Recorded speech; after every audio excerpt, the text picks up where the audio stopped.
Hello everyone, नमस्कार। आज हम डिज़ाइन ऑफ स्टील स्ट्रक्चर में हमारी next unit a member subjected under combined action of axial load and moment के बारे में पढ़ेंगे। क्या होता है, जनरली कोई भी स्ट्रक्चरल एलिमेंट होता है तो इसको हम स्टडी करते हैं as a compression member. Compression member का मतलब हुआ कि उसमें हमारे क्या फोर्स लग रहे हैं, कंप्रेसिव फोर्स लग रहे हैं। एज अ टेंसाइल मेंबर हम कहते हैं तो इसमें क्या लग रहा है, हमारा टेंसाइल फोर्स लग रहे हैं। और इसे अगर हम बीम की तरह डिज़ाइन करते हैं तो इसमें हम अज्यूम करते हैं कि इसमें ट्रांसवर्स लोड के कारण शेयर फोर्स और बेंडिंग मोमेंट आएगा। ओके, लेकिन एक्चुअल रियल लाइफ में ऐसा केसेस नहीं होते। इसके अंदर हमारे क्या सेकेंडरी फोर्सेस जनरेट होते हैं। क्या होते हैं? Secondary forces. In secondary forces के कारण या तो उसमें कंप्रेसिव फोर्स के साथ मोमेंट जनरेट होता है, या फिर टेंशन के साथ मोमेंट जनरेट होता है। ओके, तो ये सेकेंडरी फोर्सेस आते कैसे? ये सेकेंडरी फोर्सेस जो आते हैं वो हमारे उस स्ट्रक्चरल एलिमेंट के डिफॉर्मेशन के कारण आते हैं। किसके कारण आते हैं? Due to deformation of structural element.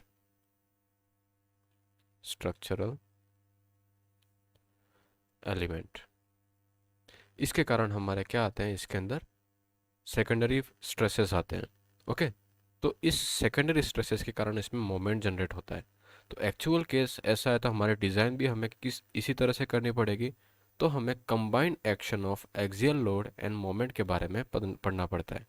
तो when a member is subjected to axial force और moment and axial force is compression, तो उस टाइप के मेंबर के डिज़ाइन को हम क्या कहते हैं? Beam column member. क्या कहते हैं? Beam column member. Okay, beam column member. तो इसका एग्जांपल क्या है?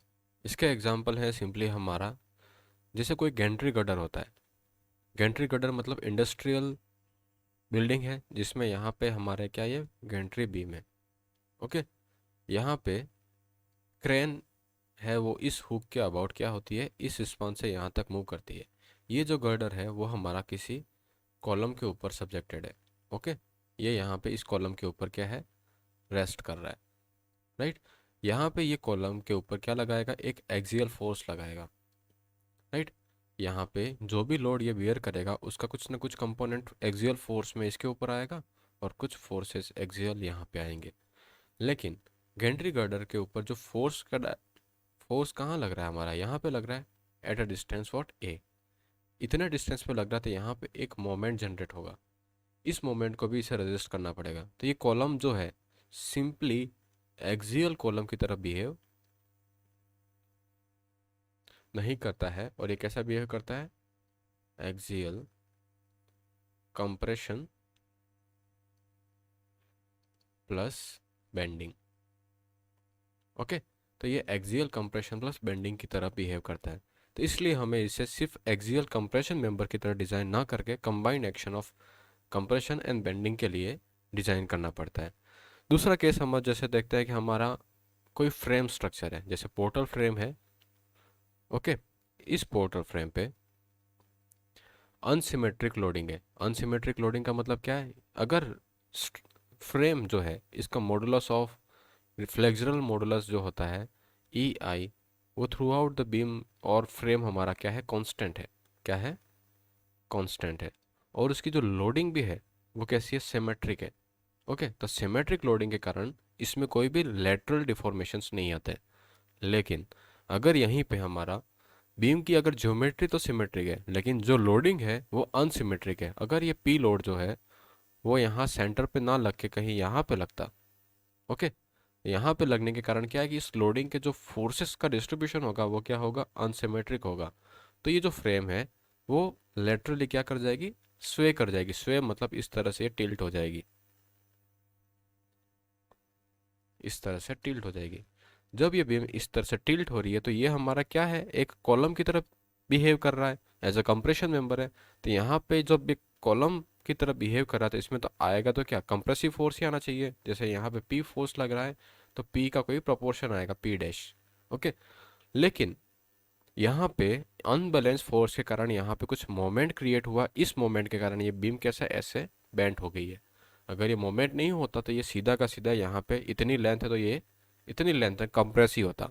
लेकिन ये जो टिल्ट आया उसका पर्पस क्या है कि यहाँ पे अनबैलेंस फोर्स के कारण ये स्वे और सेकेंडरी मोमेंट इसमें जनरेट हो रहा है।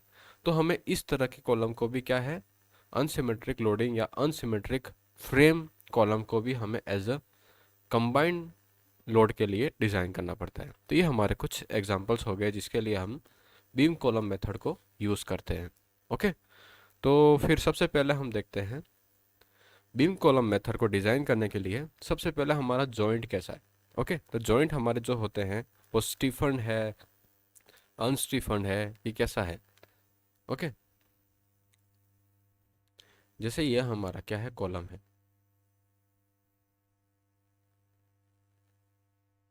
इस कॉलम से ये बीम यहाँ पे कनेक्टेड है। इस बीम पे यहाँ पे हमारा कोई कंप्रेसिव फोर्स लग रहा है।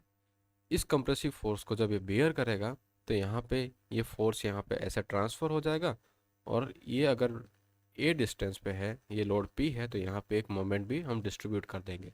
इस तरह से फिर इन दोनों लोड के लिए हम इस कॉलम को डिज़ाइन करेंगे, राइट। तो इस तरह से हमारा कॉलम पे लगने वाले लोड्स और उसकी इसेंट्रिक लोडिंग के कारण जो मोमेंट होता है, इन दोनों को हम कंसिडर करके क्या करते हैं, बीम कॉलम की क्रॉस सेक्शन को हम डिज़ाइन करते हैं। ओके, तो फिर ये तो हो गया हमारा बेसिक कि बीम कॉलम क्या होता है। मेंबर अगर कंबाइन एक्सियल फोर्स में के साथ अगर मोमेंट जनरेट होता है तो उसका बिहेवियर कैसा होता है। ओके, तो ये बीम जो अगर कंबाइन सिर्फ एक्सियल फोर्स ही होता है, इसके ऊपर सिर्फ एक्सियल फोर्स होता तो ये सिंपली कंप्रेस होती। ओके, सिंपली कंप्रेस होती है। लेकिन यहाँ पे कोई सेकेंडरी मोमेंट आता है। सेकेंडरी मोमेंट आने के कारण बहुत सारे होते हैं। जैसे ये हल्का सा यहाँ पे डिफ्लेक्टेड हो गया, डिफ्लेक्टेड होने के कारण इसका शेप कैसा बनेगा हमारा, इसका जो शेप बनेगा वो इस तरह से बनेगा। ओके, और यहाँ पे जो पी लोड लग रहा है वो ट्रांसफर कहाँ होगा, अब यहाँ पे लगेगा। जब यहाँ पे लगेगा तो पी इंटू डेल्टा का इसको एक लीवर आर्म मिल जाएगा। ये पी इंटू डेल्टा का जो लीवर आर्म है वो इसको इस डायरेक्शन में एक मोमेंट क्रिएट करेगा, और ये मोमेंट है इसको फर्दर टिल्ट करेगा। ओके, तो इस तरह से बीम जो है वो moment under plus axial force में रहेगी। ओके, तो इस तरह से हमारा बीम कॉलम होता है। अब हम इसकी डिज़ाइन स्टेप्स देखते हैं। तो सबसे पहले बिहेवियर ऑफ बीम कॉलम देखने से पहले हम कोड हमारा क्या कहता है उसे देखते हैं। जैसे आईएस कोड में सेक्शन 9 जो है, सेक्शन 9 हमारा जो है वो डिफाइन करता है member subjected to combined forces. Combined forces हमारे कंप्रेशन मेंबर और टेंशन मेंबर के साथ बेंडिंग भी हो सकता है, और बेंडिंग के साथ हमारा शेयर फोर्स भी हो सकता है। तो बेंडिंग के साथ जब शेयर फोर्स होता है, इस केस को हमने देख लिया था किसमें, जब हम बीम की डिज़ाइन करते हैं फॉर हाई शेयर। ठीक है ना, उस केस में हमने कंबाइंड एक्शन फोर्सेस को देख लिया था।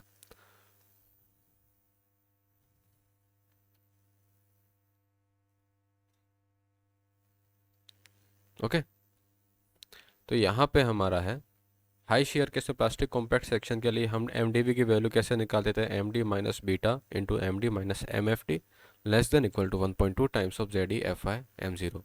इस वैल्यू को किस तरह से निकालते हैं ये हमें पता है, राइट। देन आफ्टर फिर हमने देखा था कि एम डी के बाद सेमी कॉम्पैक्ट सेक्शन में Z E into F I upon gamma M zero से निकालते हैं। हमारा टॉपिक है कौन सा, combine axial and bending moment. Combine axial and bending moment. Okay, combined axial and bending moment. इसमें सेक्शन हमारा दो तरह का होता है, और प्लास्टिक कॉम्पैक्ट सेक्शन और स्लेंडर सेक्शन, उनको लेते हैं। ठीक है ना, तो प्लास्टिक सेक्शन के लिए हमें जब कंबाइंड एक्शन के इफेक्टिवनेस को देखना है कि यहाँ पे हमारा सेक्शन फेल हो रहा है कि नहीं हो रहा, तो उसके लिए हमारे पास रिलेशनशिप होता है M Y upon M N D Y की power alpha 1 plus M Z upon M N D Z alpha 2 should be less than 1। Okay, यहाँ पे the design member is subjected to what, combined axial force. Force हमारा tension और compression हो सकता है, और bending moment. तो इनके कारण वाई डायरेक्शन और जेड डायरेक्शन में हमारे मोमेंट जो जनरेट होते हैं उनको हम लेके उसके अप्लाइड मोमेंट और डिज़ाइन मोमेंट का जो रेशियो होता है शुड बी लेस देन 1 होना चाहिए। ओके, यहाँ पे ये एम वाई क्या है, एन डी वाई कैसे, उसे किस तरह से निकालेंगे, तो उसे निकालने के लिए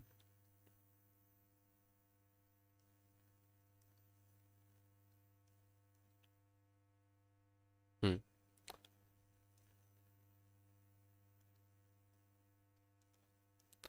उसे निकालने के लिए यहाँ पे हमारा एम वाई क्या है, the factored applied moment about the minor and major axis of a cross section. M N D Y और एम एन डी जेड क्या है, the design reduced factor strength under the combined axial force and respective uniaxial moment acting along that. Okay, then after n is the factored applied axial force है, और N D हमारा क्या, design strength of tension में होती है तब A G into F I upon gamma M zero लेंगे, और कंप्रेशन होता है तब भी हमारा क्रॉस सेक्शनल एरिया के करस्पॉन्डिंग डिजाइन स्ट्रेंथ कितनी आती है मेंबर की, वो होगी एम डी वाई और एम डी जेड क्या है, design strength under the corresponding moment acting alone. Okay, A G हमारा gross cross sectional area of cross section है, alpha 1 and alpha 2 are constant which are derive from table 17। Okay, M gamma M zero हमारा क्या है, partial factor of safety in yielding, right. And the plastic and compact section without bolt holes, उसके लिए हम N इनको किस तरह से निकालते हैं, एन डी हमारा क्या होता है, M N D is equal to M D into 1 minus N square. M N D Z design moment हमारा इस रिलेशनशिप से आएगा। एन हमारा यहाँ पे क्या होता है, N upon N D, N हमारा क्या है, एक्सियल फोर्स, और ये क्या है, डिजाइन कंप्रेशन और टेंशन फोर्सेस। ओके, तो इसको हम जब डिज़ाइन करेंगे तो उस डिज़ाइन स्टेप्स में देखेंगे, राइट। इस तरह से हम यहाँ पे अल्फा 1 और अल्फा 2 की वैल्यू निकालते हैं। जैसे हमारा आई और चैनल सेक्शन होता है तो उसमें जब एन का रेशो है 5n इज ग्रेटर देन 1 आता है, तो अल्फा 1 एंड अल्फा 2 कितना हम 2 लेते हैं। ओके, सर्कुलर ट्यूब्स होता है तो उसके लिए 2 लेते हैं, रेक्टेंगल के लिए 1.66 divided by 1 minus 1.13 N square, और इसकी मैक्सिमम वैल्यू कितनी, 6 होनी चाहिए। सॉलिड रेक्टेंगुलर होता है तो उसके लिए हम इस फॉर्मूले से निकालते हैं। यहाँ पे जो n होता है वो n अपॉन एन डी है। n हमारा क्या है, एक्टिंग एक्सियल फोर्स, और एन डी क्या है, उसकी डिज़ाइन एक्सियल स्ट्रेंथ, जो कि कंप्रेशन में भी आ सकती है और टेंशन में भी आ सकती है।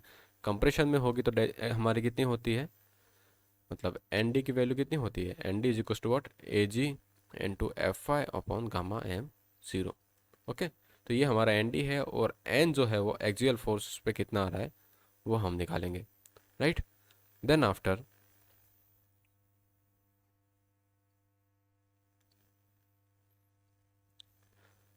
आफ्टर हम क्या निकालेंगे, बेंडिंग एंड एक्सियल कंप्रेशन के लिए इफेक्टिव बेंडिंग मोमेंट कितना आता है, एम माइनस जाई T into Z E divided by A should be less then what, design bending moment strength उसकी। एम एंड टी हमारा क्या है, factored applied moment and tension respectively. Okay, यहाँ पे एक्सियल टेंशन फोर्स अप्लाई हो रहा है, क्या है, एक्सियल टेंशन। ओके, तो यहाँ पे हमारा क्या, टी इंटू जेड ई, यहाँ पे factored applied moment and tension, A area of cross section है, Z E C elastic section modulus of the section है। ओके, देन आफ्टर यहाँ पे शाई जो है वो हमारा कितना है, 0.8 if T and M carry independently otherwise 1 लेंगे। और इस शाई की वैल्यू हम टेबुलर फॉर्म से भी निकाल सकते हैं, जो हमें टेबल दे रखी है नीचे, अभी आपको बताते हैं। ओके, और जब कंप्रेशन होता है तो हम इस रिलेशनशिप को यूज़ करते हैं, P upon P D Y plus K Y into C M Y upon M Y upon M D Y plus K L T M Z upon M D Z is less than 1। अगर ये equation satisfied होती है तो हमारा जो interaction relationship बनाया है वो सेटिस्फैक्ट्री है, और वो कंबाइन एक्सियल फोर्सेस को बियर कर सकता है। दूसरा रिलेशनशिप हमारे पास है P upon P D Z, दूसरे एक्सिस के along, okay, 0.6 K Y C M Y upon M D Y plus K Z C M Z M D Z divided by M D Z less than equal to 1। यहाँ पे हमारा सी M Y और C M Z क्या है, equivalent uniform moment factor as per table. ये हमारा जो moment की एंड सपोर्ट्स पे जो मोमेंट की वैल्यू है उसके करस्पॉन्डिंग हमारे uniform moment factor C M Y और सी एम जेड निकालते हैं। ये हम कहाँ से लेंगे, टेबल नंबर 18 से। Then P is the axial applied compressive force and factor condition, and M Y and M Z क्या है, the maximum factored applied bending moment about Y and Z axis. PDY and PDZ are the design strength under axial compression as governed by the buckling about minor y-axis and major z-axis respectively.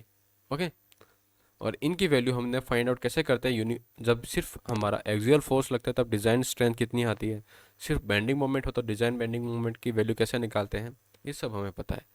के Y and K Z की value हम इन relationship से निकालेंगे. 1 plus lambda Y minus 0.2 N Y should be less than 1 plus 0.8 N Y. और K Z की value होता ही है उसमें यहाँ पे लैम्डा जेड और एन जेड आ जाएगा. ओके, देन आफ्टर हम के एल टी निकालेंगे तो के एल टी के लिए हमारे पास ये रिलेशनशिप होता है. यहाँ पे हमारा एन वाई और एन जेड क्या है, this is the ratio of actual applied axial force to the design axial strength for buckling about Y and Z axis.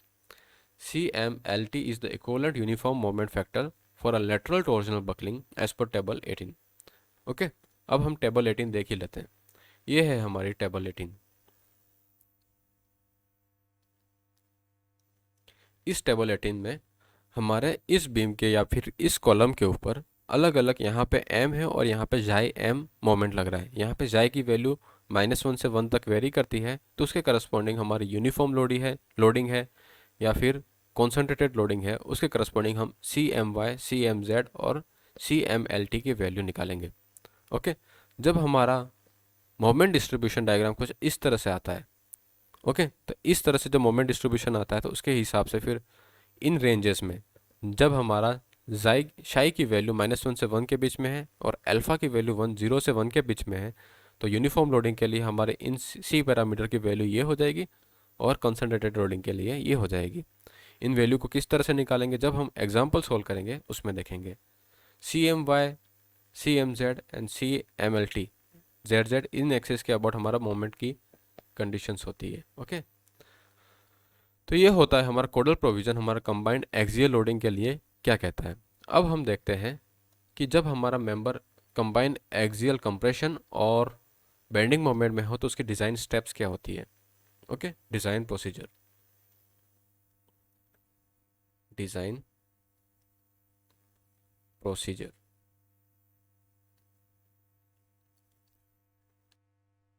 तो डिज़ाइन प्रोसीजर हमारा है द यहाँ पे the design of beam column is what trial and error method. हम trial and error method से इस section को design करते हैं. मतलब सबसे पहले कुछ एक सेक्शन हमने अज्यूम किया, उसके सारे चेक प्रोसीजर हम देखे, फिर अगर वो हर चीज़ को सेटिस्फाइड करता है तो हमारा सेक्शन क्या सेटिस्फाइड है उन सभी चेक्स में. अगर वो फेल होता है तो फिर हम उससे हैवी सेक्शन प्रोवाइड करा के फिर से सारे चेक्स प्रोवाइड कराएंगे. इस तरह से हम ट्रायल एंड एरर मेथड से सेक्शन को क्या करेंगे, डिज़ाइन करेंगे. तो सबसे पहले हम क्या करेंगे कि हम फैक्टर्ड लोड्स और मोमेंट को कैलकुलेट करेंगे. Calculate factored moment and load under given conditions. Under given condition. Okay, then after फिर हम क्या करेंगे, इन लोड्स के करस्पॉन्डिंग हम एक ट्रायल सेक्शन अज्यूम करेंगे. Assume a trial section by considering axial load. By considering axial load. Axial load को consider करके यहाँ पे हमारा क्या मोमेंट भी है और एक्सियल लोड ही है, तो एक्सियल लोड को कंसीडर करके हम ट्रायल सेक्शन अज्यूम करेंगे. जैसे हमारा एक्सियल लोड क्या है, PCR है, तो वो क्या होता है FCD into what AG upon gamma M0. तो यहाँ से हमारा ग्रॉस क्रॉस सेक्शनल एरिया आ जाएगा. इस ग्रॉस क्रॉस सेक्शनल एरिया से ज़्यादा का एरिया हम प्रोवाइड कराएंगे, पर इसके साथ हम एक एडिशनल फैक्टर को मल्टीप्लाई करेंगे, इस एरिया को थोड़ा ज़्यादा लेंगे फॉर कंपनसेटिंग एडिशनल फैक्टर. क्या होता है हमारा बेंडिंग मोमेंट, राइट. तो बेंडिंग मोमेंट को कंपनसेट करने के लिए जो एरिया रिक्वायर्ड आता है उससे ज़्यादा एरिया हम प्रोवाइड कराएंगे। एडिशनल एरिया फॉर कंपनसेटिंग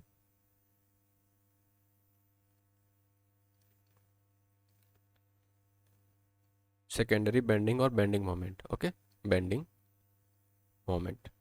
तो हम जो एरिया रिक्वायर्ड हमारा था उसको एक फैक्टर से मल्टीप्लाई करके हम लार्जर एरिया के हिसाब से इसको डिज़ाइन करेंगे। फिर इस ट्रायल सेक्शंस के हिसाब से फिर हम चेक करेंगे कि हमारा सेक्शन क्या है, प्लास्टिक है, सेमी कॉम्पैक्ट है कि स्लेंडर है। Okay, now check for the selected section is check for what, plastic, compact और सेमी कॉम्पैक्ट। तो फिर हमारी डिज़ाइन इनके हिसाब से फिर आगे प्रोसीड होगी। ओके, अगर हमारा सेक्शन मोस्ट हैवीली है, मतलब लोडिंग उसके ऊपर हैवी लोडिंग है, the heavily loaded section is also checked for local capacity। local capacity इसका मतलब क्या है कि हम इटरेशन सर्कल्स को यूज़ करेंगे या इटरेशंस रिलेशनशिप को यूज़ करेंगे। हमारे पास इटरेशन रिलेशनशिप क्या आए थे, जैसे M Y upon M N D Y की power what, alpha one plus M Z upon M N D Z की power alpha two should be less than equal to one for plastic and compact section, for plastic and compact section. दूसरा, हमारा अगर section यहाँ पे semi compact आता है तो उसके लिए रिलेशनशिप कैसा हो जाता था, यहाँ पे वो रिलेशनशिप होता था N upon N D plus M Y upon M D Y plus M Z upon M D Z is less than equal to what, one. यहाँ पे एन क्या है, ऊपर वाले सारे हमारे कौन से अप्लाइड फोर्सेस हैं। ओके, अप्लाइड फोर्सेस, जो एन हमारा क्या है, एक्सियल फोर्स है, एक्सियल फोर्स, और एम क्या है हमारा, applied bending moment in Y and Z direction. Okay, नीचे वाले जो फैक्टर है वो क्या है हमारे, डिज़ाइन स्ट्रेंथ, एन डी जो है वो एक्सियल कंप्रेशन या फिर एक्सियल फोर्स, और M D Y and M D Z is what, design bending strength, design bending strength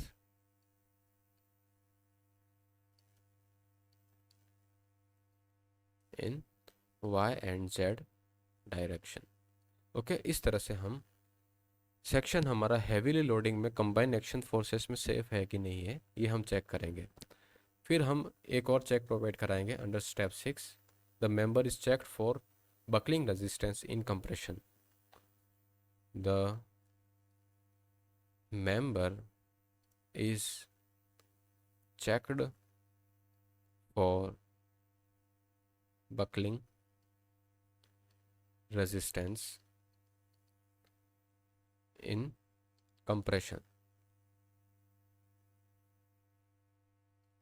जब buckling resistance in compression check करेंगे तो उसके बाद हमें यह भी ध्यान रखना होगा कि ये लेटरली स्टीफन है कि नहीं है। अगर लेटरल स्टीफन नहीं है तो ये कैसा बिहेव करेगा, लेटरल टॉर्जनल बकलिंग में फेल हो सकता है।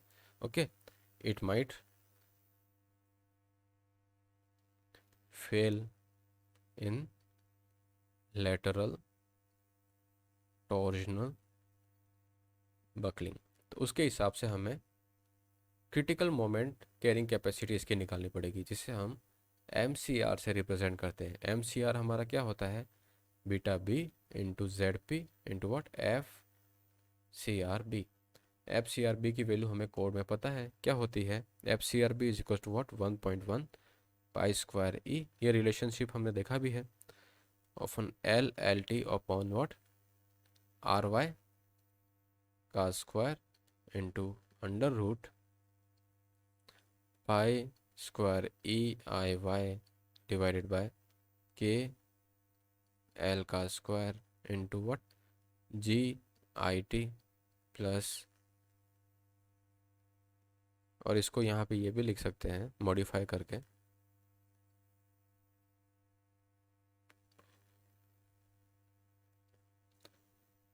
One plus 1/20 into L L T upon R Y divided by H F upon T F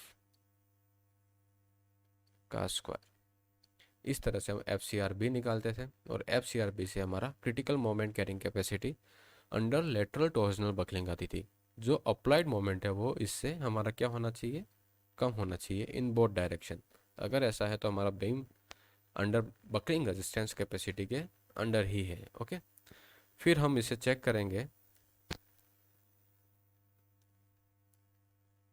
okay, इस तरह से हम सारे के सारे चेक प्रोवाइड कराएंगे, और अगर हर सभी चेक्स में हमारा बीम कॉलम जो है वो सेटिस्फाइड करता है, उसकी वैल्यू उससे कम है, तो हमारा सेक्शन जो हमने प्रोवाइड किया वो क्या है, सूटेबल है। ओके, तो अब इन सभी चीज़ों को हम एक एग्जांपल के तौर पे समझने की कोशिश करते हैं। ओके।